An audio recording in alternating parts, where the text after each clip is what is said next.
Welcome in, everyone, to another BDPA Tech and Career Talk. I am our National Tech and Career Talk leader, Devin Jenkins. I serve as an IT business partner for our UScan commercial operations organization at GE Healthcare. And also the founder and CEO of Share Device LLC. I reside here in Charlotte, North Carolina. I see we got someone else from Charlotte in the house with us today, so shout out to you. But we've got people from all over with us here in the room live and even further watching on YouTube. So if you are on YouTube, like, share, subscribe. Comment below, click that bell so you know when we post.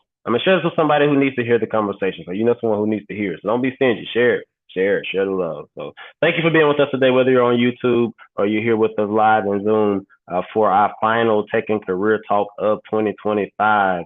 Man, what a milestone. So we're going to get into all that good stuff here shortly. But before we jump into today's conversation, I always like to give a little bit of context around who BDPA is, what we do, and what this platform is, in case anyone's new here.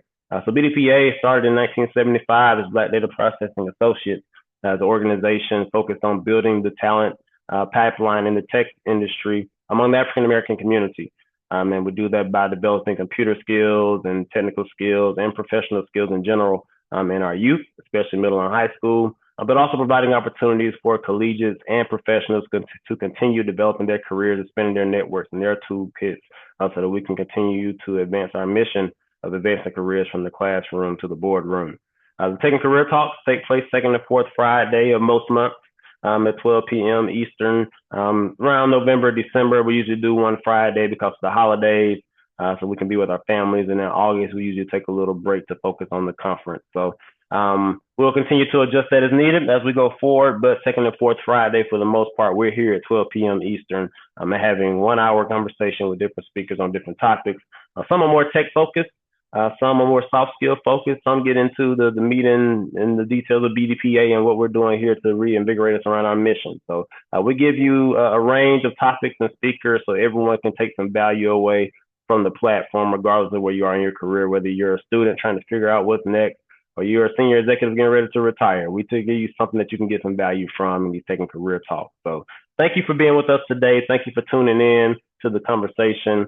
And I'm excited for what's going to come out today. I don't know what we're going to hear today, but I'm looking forward to whatever that is. So we have two amazing guests with us today as we get ready to transition into a new administration for BDPA. So we have our current national president, Mr. Perry Carter, who has a few weeks left before he hangs up the hat.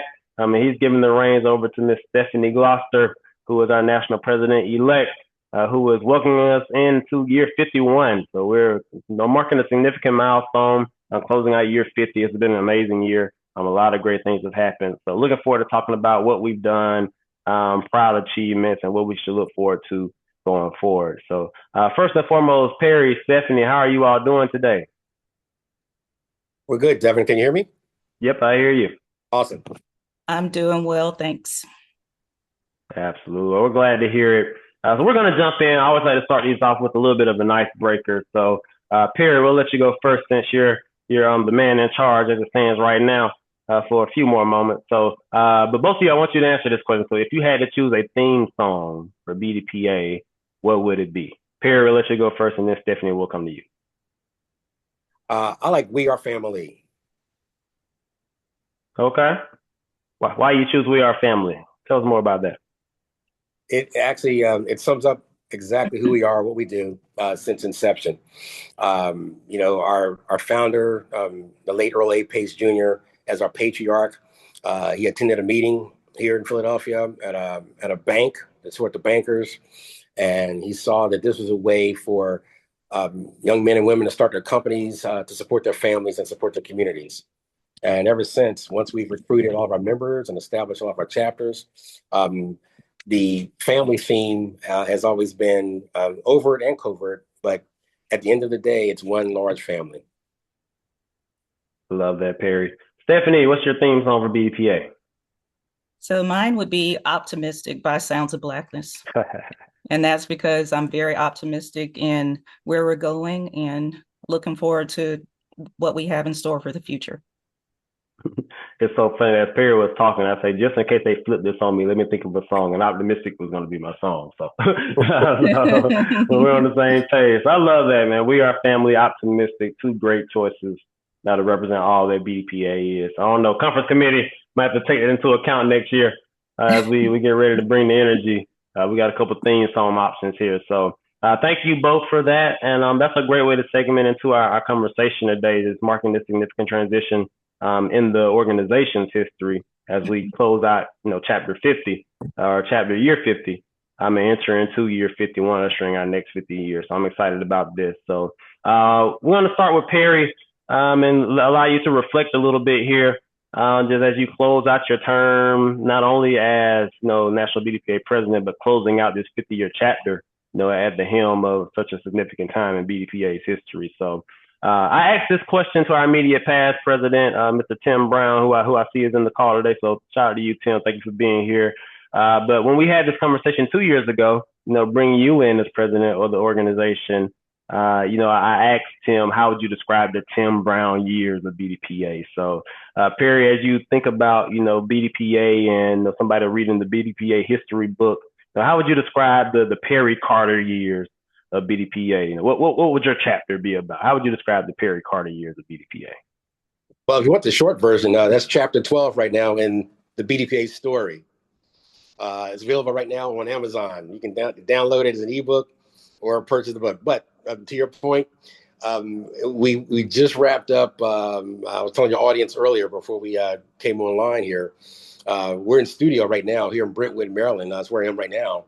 And we're actually putting together season 2 of the BDPA Legacy, our documentary. And to answer your question, this is my 43rd year in BDPA. I started the student chapter at Temple University in 1983. And after graduating in 85, I spent the remaining 40 years as a full member of BDPA.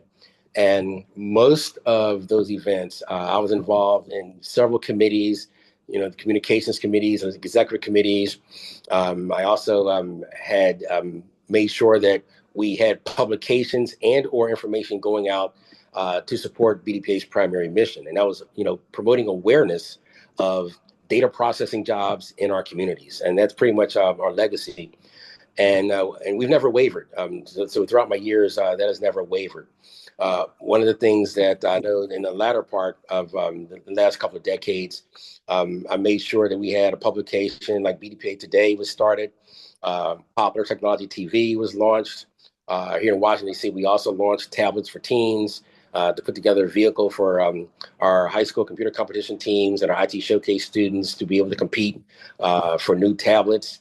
We also wanted to make sure that even throughout, most of you may have remembered back in 1996, I was BDPA's first webmaster. So we had launched BDPA.org at the Marriott Marquis in Atlanta in 1996. But the fun part was, and you'll see this in our episode, we just filmed it. The fun part was in our regional conference, we had to discuss how BDPA was going to migrate from the bulletin board systems that we used to the World Wide Web. So that's going to be a good chapter in the next book. It's also going to be something we touched on in a docuseries. But we had bulletin board systems, how we communicated. But my role was to help pull that together. And we actually launched BDPA.org in Atlanta. And our sponsor at the time was Silicon Graphics, or SGI. And we also partnered with Bell South. So Bell South was the one that provisioned our T1 lines at the hotel. And we had two SGI boxes, servers that launched the actual website. So those are some of the highlights that we'll discuss later on, Devin. But I would say the last 40 years I've had with BDPA were very exciting. I had a chance to meet a lot of great people from all the chapters, because at the end of the day, it's the family, like I alluded to. It's the people that really make the organization what it is today. No, thank you for that, Perry. It just in my time in BDPA has been much shorter than yours. But it just, even in my time here, it's definitely been exciting. And seeing the relevance and the value that BDPA continues to bring, 50 years later. It's quite been amazing. So definitely been an exciting time through the Perry Carter years of BDPA. as we get ready to close out 50 years and start our next chapter. So, with such a significant milestone, for the organization, being at the helm of the organization as we celebrate 50 years, it's a big deal. It's no small achievement by any means. And I would say we did it in a pretty big way this year. So I wanted to ask you, did you feel a lot of pressure just being responsible for leading BDPA through such a significant milestone? So not so much as I would have in my younger years, but I would say, for those that have known me this long, some of the credit goes to some of the background that I've had. I was pretty much came into BDPA as a young Marine. I was in the Marine Corps as a data systems officer. So a lot of the things I did on active duty were high visibility. I was finish line operations, a deputy for the Marine Corps Marathon. These are high visibility events. This is before the internet now. So we had to get all the records right. We had to get all the scores right, the timing right. But interfacing with industry has always been high visibility, but yet you have one chance to do it right and do it well. In 1990, I chaired one of BDPA's largest conferences. And if you talk to some of the OGs in the organization, some of the matriarchs and patriarchs in the family, BDPA family, 1990, we had almost 100 vendors and sponsors at the career fair. And we also had large companies like EDS, Perot Systems, MCI, Digital Equipment Corporation, IBM, Coca-Cola. And we had over 1,000 people at the banquet in 1990. And of course, 1990, I think that was like our 15th anniversary. But also, I had someone from NASA, Marine Colonel Charles Bolden, who eventually became the NASA administrator. He had just come back from deploying the Hubble telescope, and he showed his slides. So back in the 90s, that was like his own personal selfies. But he actually showed his slides presentation during our conference in 1990. So the short answer, Devin, is that high visibility was really not something that really bothered me. I think the things that will evolve over time and the legacy that we leave are the people that actually made it happen, the people that actually at the chapter level, at the region level, that were committed, the sponsors that were there for us. That's where the success stories lie. And again, having been the conference chairperson in 1990, this year was not quite a walk in the park, but I think we added icing on the cake, having America's Computer Museum right there in Atlanta. So having young men and women, in fact, even having our professionals look at the computers that they work with. A lot of people in our industry have yet to touch the actual computers that they work with. But the museum afforded us that opportunity, and it also allowed our alumni as well as our new students to actually see see where we are, see, walk down memory lane with us. And I think that was truly invaluable for the time. But short answer, Devin, it was that it wasn't that pressure built for me. We had a good, solid team. And again, it's the family that helps support BDPA. Well, it was nothing. Bring you back for the 75th. Got it. No, thank you for that, Perry. You definitely had quite the journey through BDPA, and I think you led us through this milestone with a certain level of excellence that we needed. So thank you for your leadership and bringing us through this year. And with that being said, you just said, of these 50 years, you've been a part of BDPA for 43 of them. So you've definitely seen more of BDPA than you haven't. So given your perspective, being here through multiple decades, you've seen the long-term evolution of BDPA. What would you say you're most proud of as we close out year 50? But also, what do you believe is the biggest opportunity that we should be focusing on as we enter into our next 50? Well, I would say it's very similar to the companies that I've supported and worked with as well. We do have our day jobs. So I would say I'm most proud of being able to work with small businesses that have seen substantial growth while I was a member of BDPA, winning large federal contracts. I mean, really large federal contracts, sustainability.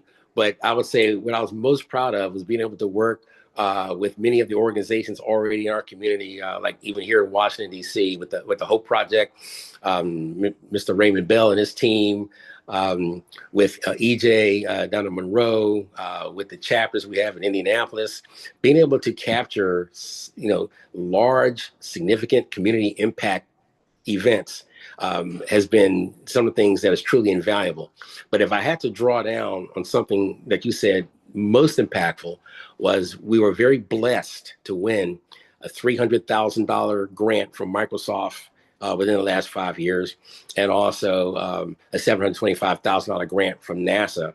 And in both cases, I was able to work on those proposals. I was able to work with the people that will be making those awards and maintaining the relationships that we have with industry to prepare our pipeline for new opportunities that the next administrations for BDPA ultimately will be able to leverage and benefit from.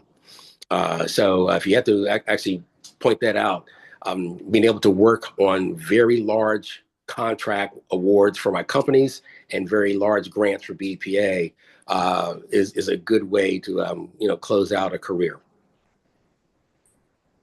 And given that, what would you say is our biggest opportunity or our biggest focus area maybe as we lead into these next 50 years? So we should make sure we put some intentional focus to keep growing and developing.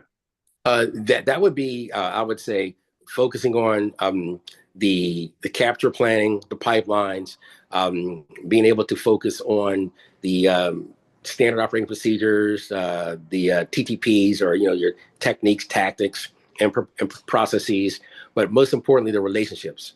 Maintain the relationships with industry, maintain the relationships with your legislators and appropriators, federal, state, and local levels, and also take good care of your local chapter. Take good care of your BDPA family.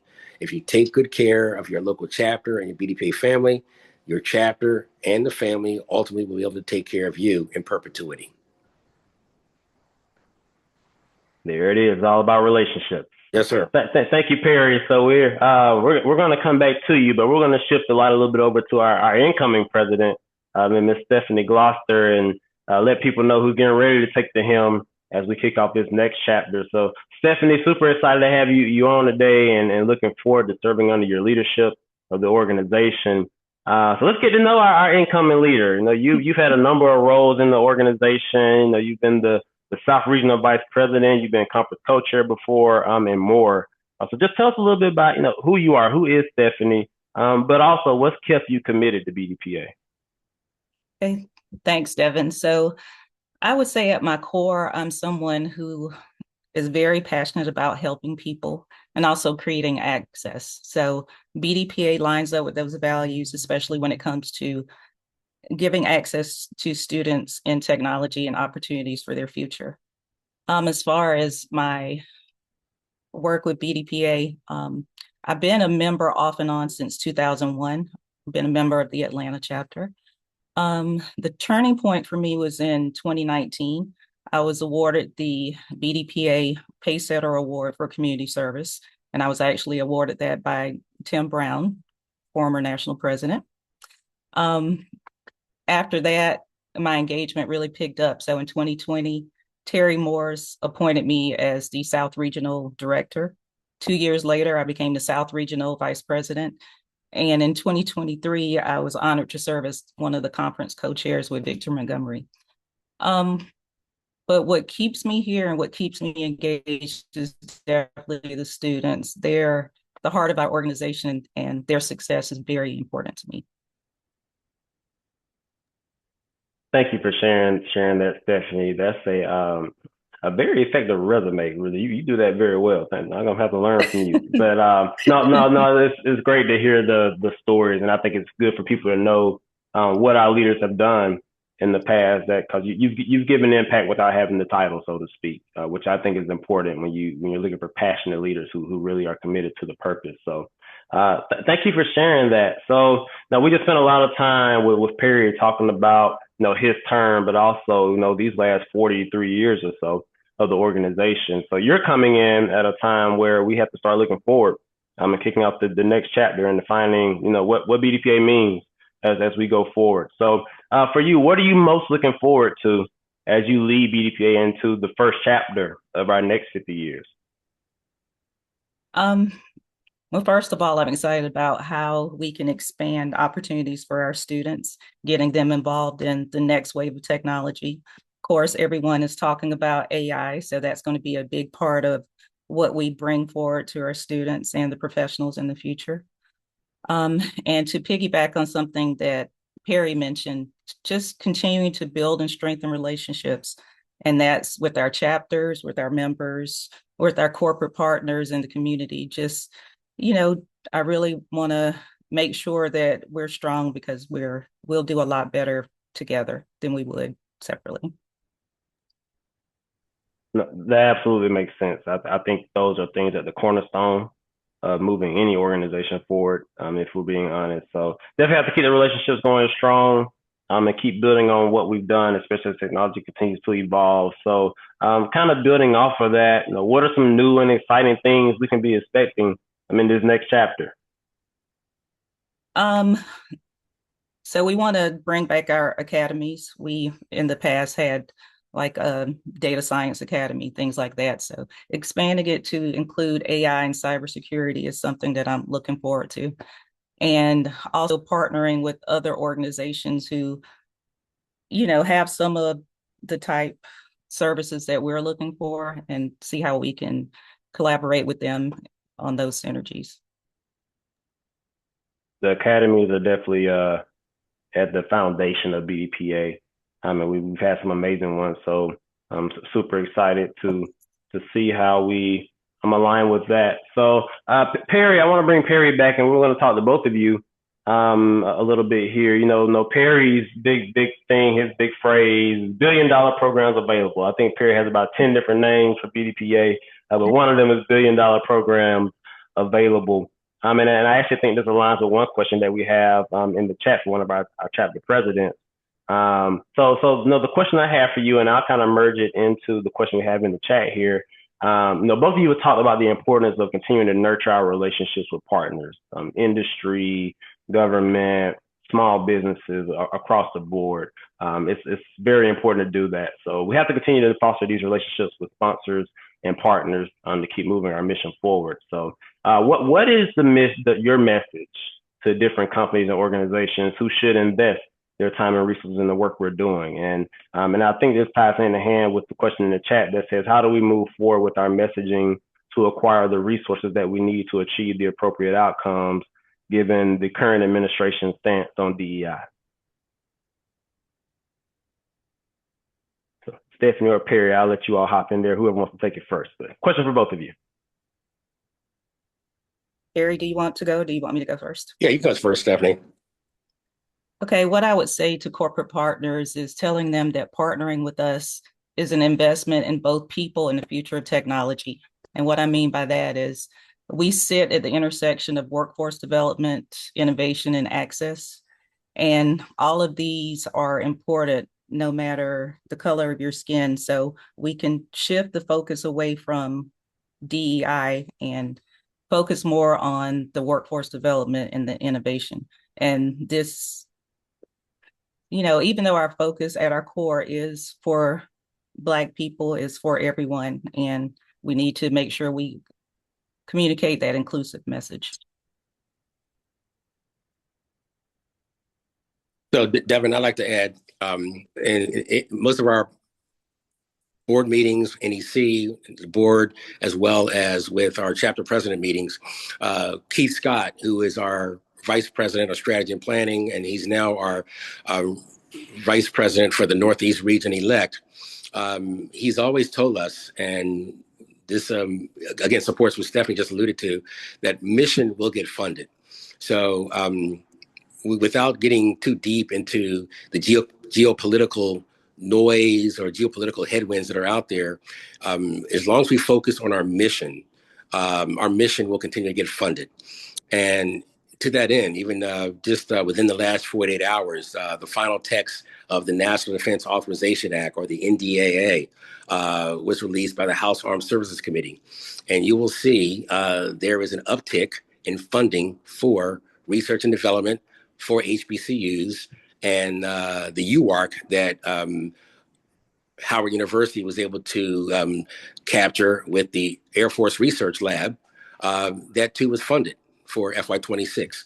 So the reason that that particular UARC was funded was because tactical autonomy is still mission.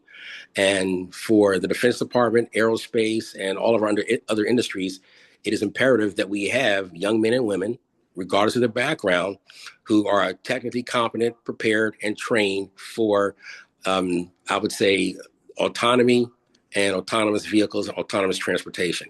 That being said, one of the things that we want to focus on, as Stephanie alluded to, is that all of our programs within BDPA and our sites portfolio, our goal is to make sure that we have special interest groups that support them. We have relationships with Congress, relationships with General Assembly, relationships with City Council, and relationships with County Council, not just the legislators, but the appropriators, to make sure that all these programs are fully funded, fully supported, and with respect to some of the planning, the budgeting, the execution, the KPIs or the key performance indicators that are to be measured, all of those individuals will be pretty much full-time employees once we get to that level. So those are some of the opportunities that still lie ahead for BDPA, and I don't consider those headwinds at all. Anytime you see a challenge, there's always an opportunity with the challenge, and we're not a startup. We're 50 years old, so we do not have to look too far for the subject matter experts that can deliver alpha. So that's where we are, and I look forward to the next administrations. And Stephanie, we have your back. We are so proud of you, and we're looking forward to more success stories coming out of BDPA for the next 50 years. Thank you, Perry. So thank you both for that. I think that's very important as we look at where we are right now in BDPA's journey, but also where we are in society, making sure we're clear in the message that we put forth for the value proposition that BDPA has, as we continue to move forward. So I want to ask you, as we continue to think about continued growth and evolution, how do we continue to evolve our programming over these next few years to equip our members with the skills and tools needed to remain relevant and competitive as technology continues to evolve?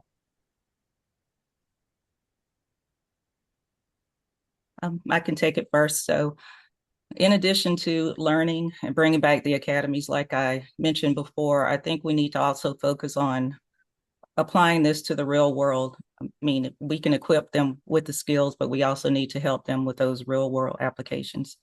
And then also, along with learning technology skills, we also need to help them to sharpen their leadership skills, because one without the other, you're not going to be successful in your career.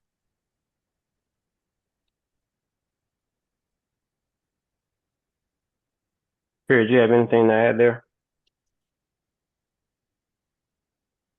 Devin, can you repeat the question, please?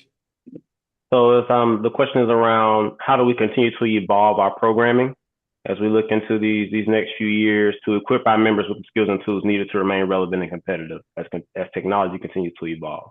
Oh, okay. Yes, that would be basically making sure that we actually have a robust pipeline of funding mechanisms, whether they be grants, sub-awards, or establishing the partnerships, like Stephanie alluded to earlier, whereby we can still get our sites portfolio, programs in our sites portfolio. We can partner with organizations like Goodwill, Boys and Girls Club, organizations that already have established programs, and add our sites portfolio to those programs. Also, like you said, with respect to our young professionals, that goes back to the special interest groups that we can use to support the academies. One of the things that we are looking at is the micro verticals that I mentioned in one of our staff meetings that we had, whereby we have vertical markets, but because technology has evolved so fast, we now can take advantage of the micro verticals and then align our academies and align our special interest groups to support those in each of our communities. But at the end of the day, Devin, I think it boils down to mapping industry requirements and mapping the environments that surround our communities to BDPA success stories within our last mile. That's where the local chapters are. No, thank you both for that. So sounds like there's a focus around kind of revamping our academies with things that are relevant today, like cyber, AI, quantum is a big topic, that we talk about within BDPA. So I'm glad to hear that. And you've also mentioned something I think is very important, Perry, is making sure we have the relationships to understand the industry requirements of today. And our academies and our special interest groups need to map back to those requirements to make sure we're working on the right things. So thank you both for that. I think that's a great stance for BDPA to take as we look to how do we continue to evolve our programming as we move forward. So a few more questions. I want to open up the floor to our audience here. But one for both of you, maybe we'll start with you, Stephanie, because you're going to be at the helm of this. But what's coming up in 2026? Let's focus on right now. As we look to next year, here in a few weeks, what's coming up in 2026 that we should start planning for and getting excited for? Of course, the biggest thing is the BDPA conference. It's going to be July 15th through the 18th, and it's going to be held at the Hyatt Regency in Indianapolis. The Indianapolis chapter and group, they're really excited. They're really excited to host us, and they have a lot of good things coming. And as a special part of it, we are going to be partnering with the Indiana Black Expo because they're going to be having their summer celebration at the same time. So we're looking forward to those synergies and working with them. Thank you for that, Stephanie. Looking forward to going to Indy for our conference. We've been in Atlanta these last few years, but for everybody that's tired of Atlanta, don't no excuses. We headed to Indy, Indianapolis in July. So looking forward to seeing everyone there. Perry, what's one piece of advice or wisdom that you want to share with Stephanie as she steps into her role as president? One. We narrow it down to one, huh? One. Stephanie, be yourself. Okay, I think I can do that. Yes, ma'am. Yep. Now, again, so Devin, now Stephanie and I, we've had some sidebars, and so I'll be able to share with the audience. I told Stephanie that she's almost going to be like the NFL commissioner, Mr. Goodell. I said, because as we evolve, we're going to be, over time, we're going to monetize all of the competitions that we have. So everything in the site's portfolio has a revenue generating competition tied to it.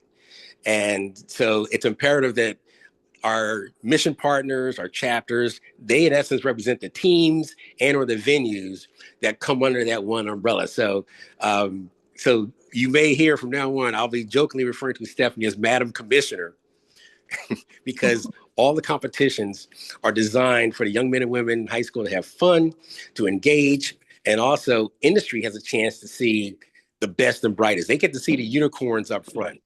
They get to see the top coders up front.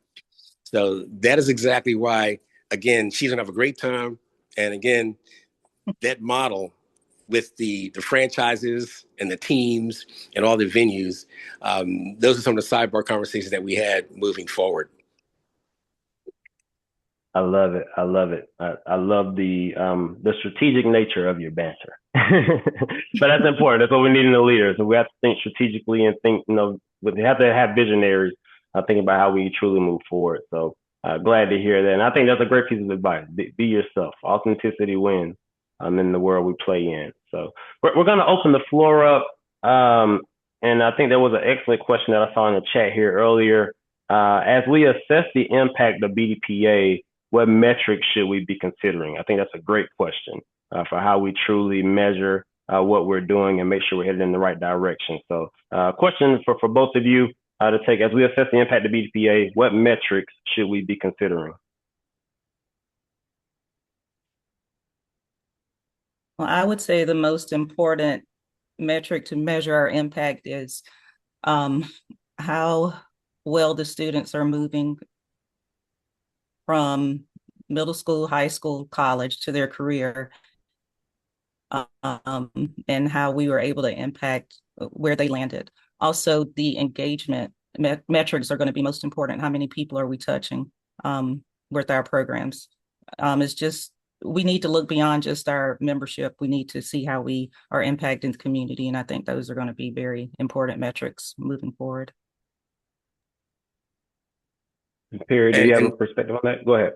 and yeah, Devin, same thing. So even in the proposals that we prepare for our mission partners, it's imperative that we also, like Stephanie alluded to, we actually have outcomes. In the past, many organizations have submitted grants or they've had funding, but we don't have outcomes. When I say we, industry and or the community writ large. So one of the things that, again, the next administration and our chapters will be working on is to have that relationship with our mission partners, understand their requirements, map those requirements to what we propose and what we can do.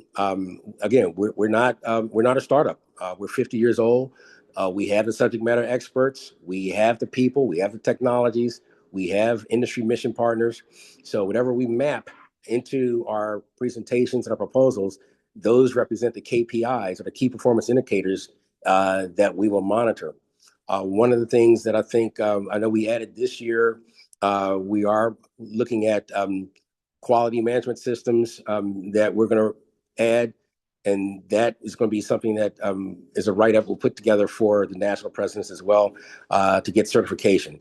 So we are working on building out the infrastructure to support that. And again, it goes back to the key performance indicators that we want to promote with our mission partners. And that all falls into our proposal, what we propose, and the outcomes. And I think as far as success stories, we can still look at some of the chapters and some of the awards that we've received so far. We actually have outcomes. We have members and students that have achieved industry certifications, but most importantly, many of them have received employment. They've received jobs and they've received promotions. So I would say those are some of the success factors that we have to leverage within our success stories throughout every BDPA region and down at the chapter level as well. Thank you both for that. I want to open the floor to the audience. That was the last one I see in the chat as of right now, but feel free to come off mute, ask your questions if you have questions, or put them in the chat and I can ask them on your behalf. Good afternoon. This is Craig, president of BDPA Cleveland chapter. I'd like to drill down a little bit more because in my experience with grants, if you are chasing a grant that has its metrics, you're going to be following something that may not be really conducive to the overall mission. So I want to know more. I agree, key performance indicators versus a generational metric, right? A generational metric is one that says we're going to follow kids from middle school to some form of employment after graduation. That's long term. That's a big arc. So I'd like to drill down a little bit more on key performance indicators based upon our mission. So, Craig, the example that we have in front of us right now is take, for instance, our site's program management office, or PMO. The requirements there were to have training to upskill a digital workforce. And in that particular effort, that includes certifications. So in other words, we get trained, we measure and we leverage as outcomes the number of people trained and the number of people that actually attain certifications. The icing on the cake, or I would say the cherry on top, are those that actually get promotions and or employment. But for us, in line with BDPA's mission, our mission is to actually have anywhere from 20 to 30 people in a class. Of those 20, 30 people, make sure they all take the exam. A fair percentage will pass the exam, and of that, a percentage will actually receive a promotion or receive employment. And those are pretty much as far as initial upskilling or workforce development mission sets that we have. There's nothing over and above BDPA's mission, nothing over and above the chapter mission.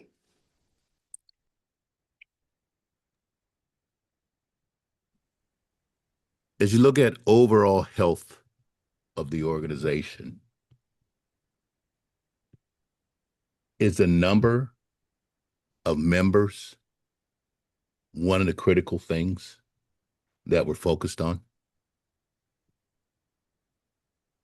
So the short answer is that all organizations like ours that are public charities, that are member-based, the short answer is always yes. Your trade associations, their members are typically going to be corporations. The companies pay dues based on their annual revenues. For organizations like ours, the dues are paid by members. And as we've pivoted in the last maybe 10 years, maybe a couple of decades, many organizations like ours now include the number of followers on our social media channels. We don't consider them members by definition according to our bylaws, but we have to include them as part of our outreach and as part of our community engagement. That being said, we make sure that we outline those in any of our proposals. We also have the reports that are included in that, whereby you can actually see, you can go on LinkedIn. We have over 21,000 connections on our LinkedIn presence with BDPA today. We have over 5,000 connections on LinkedIn. So that 26,000 number is included in our membership engagement, but we explain in detail that that audience is in fact connected to us through social media channels. So we want to share that because our competition does the same thing. Many organizations like ours share the same demographic. They'll say 50,000 outreach, or they'll say 50,000, 100,000 members / subscriptions. We want to make sure that we address our footprint within industry and within our communities. So the short answer is yes. We do want to make sure that we talk about our membership, our outreach, our overall engagement, because again, going back to what I said up front, as a family, we don't just want to isolate one member of our family. We want to highlight the entire team, what we bring to industry, what we share with our community, and how we execute. Thank you. So therefore, all of the chapters should be contributing to that, and we should all be measuring that, and that all should be reported on a regular basis if that's an indicator of our health and vitality as an organization. Short answer is yes. We've at our chapter presidents meetings, we've actually shared the templates.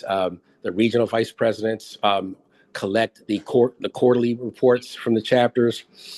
We've also engaged with the chapters to identify the Fortune 500 or Fortune 1000 companies that are headquartered in their particular jurisdictions or areas of we call AORs, areas of responsibility. So that reporting is imperative because that allows, like you alluded to, that allows the commissioner to establish the competitions and make the funding requests we need moving into fiscal year 27, as an example. We've also shared the same information with our representatives on Capitol Hill. So here in Washington, D.C., I've worked with several chapters to make sure that our story is shared with their respective representatives and senators on Capitol Hill, because in the next round of funding, which begins next month, we want to make sure that we request everything that the chapter needs to fund their sites program in their AOR, or the area of responsibility. Thank you for that, Perry. Great questions, Craig. And great things to think about from a leadership perspective is how do we truly measure the impact of the organization, and how do our individual chapters contribute to making sure we're telling the right story to those partners and those sponsors as we talk about fostering those relationships. So thank you for that. I see we have a hand. I just want to make sure, Stephanie, do you have anything that you wanted to add to that previous conversation around the focus on membership? No, I think we covered it well. Okay. All right. I think I see Lawanzer's hand. Long time Tech Talk attendee. I'll give you the floor. Okay. Thanks a lot there, Devin. The question that I have is really intended for the lame duck president, Perry Carter, as well as President-elect, the adorable Stephanie Gloster. Starting with Perry, I want to say that in about myself, I'm an off and on member of the local Chicago chapter here. I've served on the board of directors and have been even a recording secretary. Both a software developer and an analytical chemist. That's my tool of trade. But more specifically about my question, um, want to ask you in the area of professional development and training, what existing programs do you have to help members with getting certifications in the range of IT technology from software development, testing, project management? The reason why I ask is because I'm the proud recipient of around 11 IT certificates through Microsoft IT Academy that was administered by a local IT services company through BDPA back in '09 when I first established a relationship. Can you tell me, Perry, what existing programs do you have in that regard? So just as we alluded to earlier, our sites portfolio, the PMO, Program Management Office, all of the academies, all of the training is conducted through our sites portfolio. And the training itself is done locally. So local chapters, they can engage, like you alluded to earlier, they can engage with our local sponsors, or sometimes many chapters have their own sponsors locally that are not national sponsors. I know I've seen that here in the Mid-Atlantic area with the Baltimore chapter, the Northern Virginia chapter, and the DC chapters. So a lot has to do with that last mile I alluded to earlier. So any type of training that you need, we've also had discussions about establishing special interest groups, because within those SIGs, within those special interest groups, there you can identify your subject matter experts, you can identify the instruction that you need. Most importantly, whatever is the requirement in your AOR or area responsibility with Chicago may be different from what we have in Memphis. It may be different from what we have in Phoenix. So you want to be able to answer your question. The foundation that we have is, of course, our sites program, and you want to be able to engage with the local chapter. And in the past, we used to have program committees with the local chapters, or we had education committees with local chapters.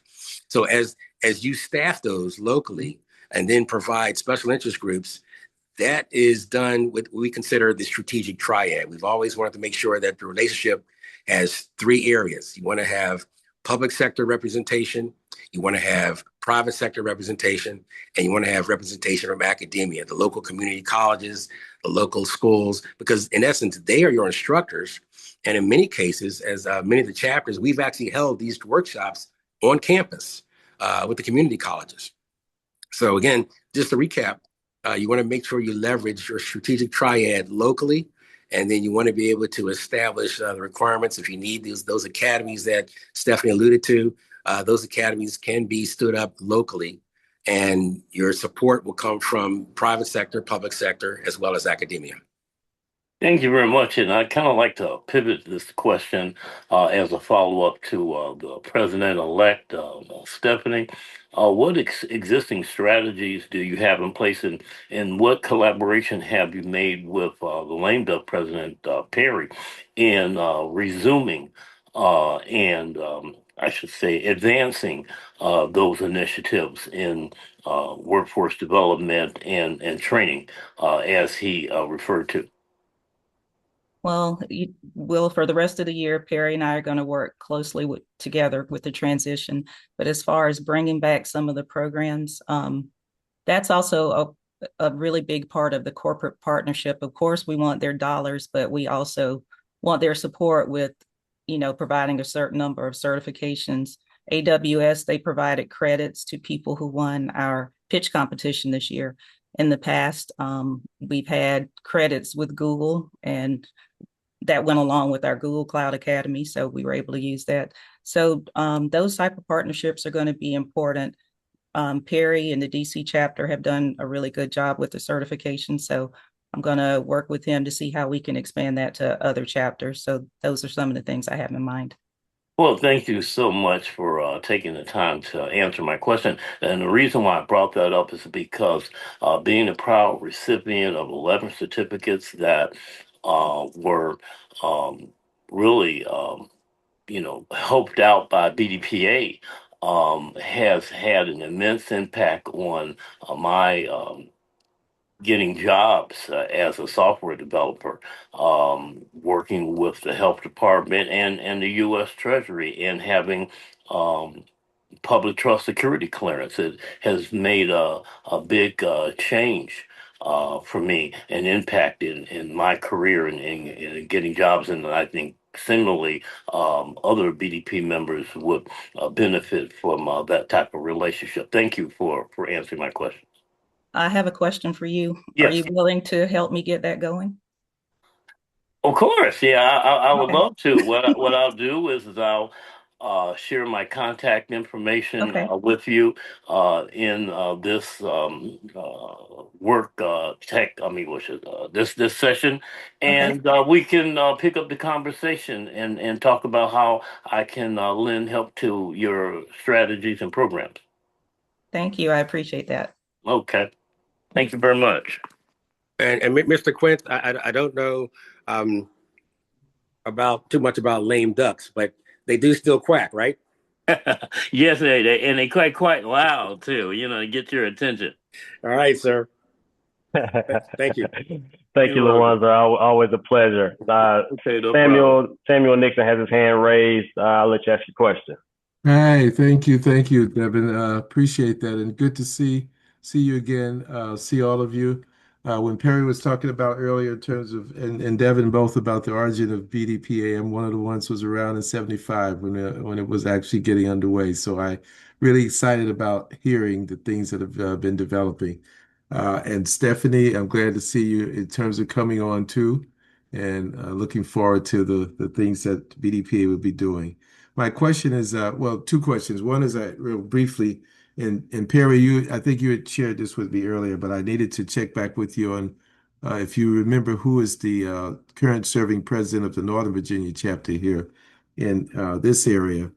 I wanted to check on that. And the other question, real quick, was for those of us who've been doing workforce development in the Northern Virginia and DC area for the last 6, 7 years. We've been doing some training with STEM related areas in both in the incarcerated settings as well as formerly incarcerated and with veterans in those areas. Those so working with the chapter did want to see how we could our company can continue and could collaborate with some of the work that BDPA is doing in the DMV area here.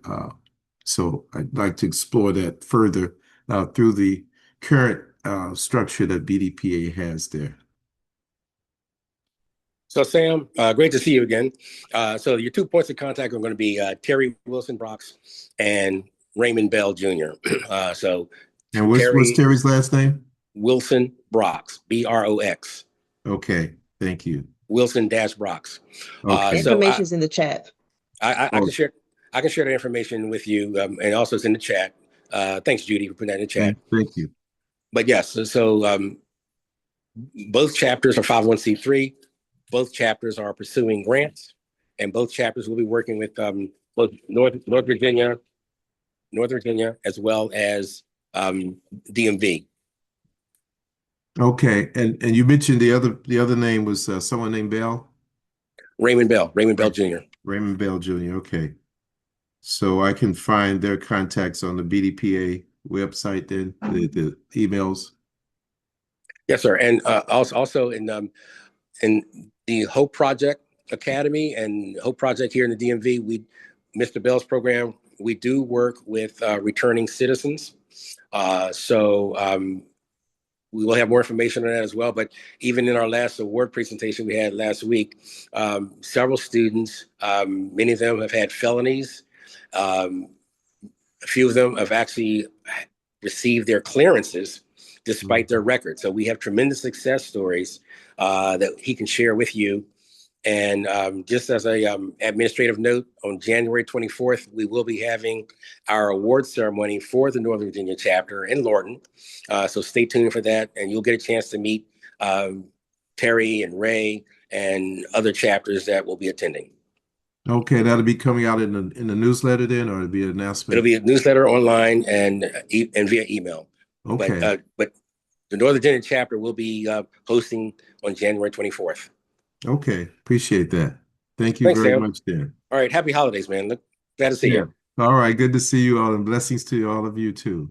Happy holidays. Thank you for that, Sam. And just to reiterate, Terry Brock's email is in the chat, so check there. That email is there. And Stephanie Lawanza shared his contact information in the chat as well, so you can follow up with him on the work that he's planning to do with you. So thank you all for that. We did have a question from Delden around, are there plans to continue programs that help members and the community secure employment and advance in their careers?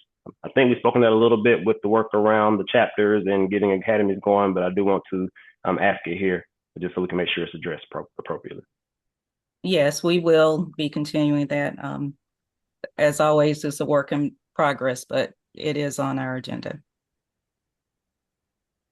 It's our legacy. Yes, it will continue. And Delvin, if you want to hop in on that work, put your contact information in the chat too. Stephanie, someone asked for your email address in the chat, so if you can share that there, Okay. so they can reach out to you to continue the conversation. So we are at time. I want to be respectful of everyone's time. Amazing conversation today. Thank you, Perry, for your leadership throughout the years and the decades of BDPA, but also as our national president as we closed out year 50. And Stephanie, thank you for stepping up to lead us into our next 50 years and for these next few years. So thank you both for your leadership. We commend you.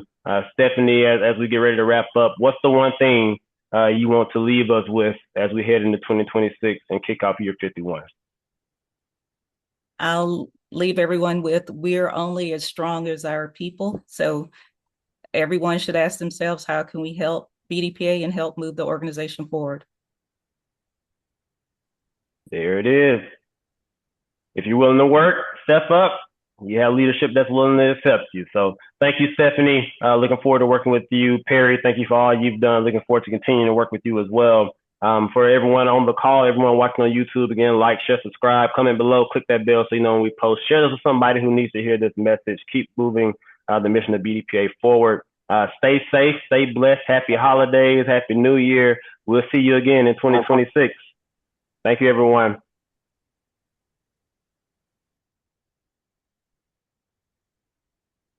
Thanks, Devin. Appreciate it. Good job.